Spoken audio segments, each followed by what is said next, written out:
বন্ধুরা একটা দুর্ঘটনা ঘটে গেছে, সেখানে তাড়াতাড়ি না গেলে একটা বিপদ হয়ে যেতে পারে।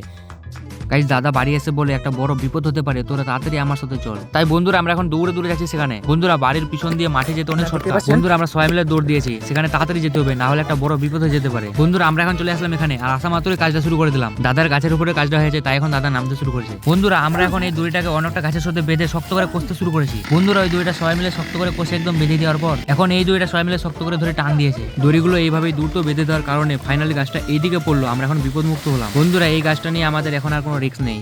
আপনারা হয়তো ভাবছেন আমরা এত দৌড়াদৌড়ি করে কেন আসলাম।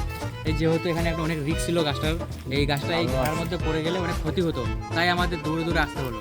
বন্ধুরা এই যে দেখতে পাচ্ছেন গাছটাকে, এই গাছটা এখন কেটে ক্লিয়ার করে নেবে। তো এই গাছটার কাজটা এখন ক্লিয়ার হয়ে গেছে। তারপর পাশের গাছটা কাটার জন্য এখন জঙ্গলগুলো পরিষ্কার করে নেওয়া হচ্ছে। বন্ধুরা এই গোড়াটা সাফা করে নেওয়ার পর গাছে মেশিন চালিয়ে দিয়েছে। বন্ধুরা আমি একটু গাছটা থেকে দূরে চলে যাই, যেহেতু এখনই গাছটা পড়ে যাবে, কাটা হয়ে গেছে অনেকটাই। বন্ধুরা এই গাছটাও ফাইনালি কাটা হয়ে গেলো, এদিকে পড়লো, আমাদের আর কোনো রিস্ক নেই।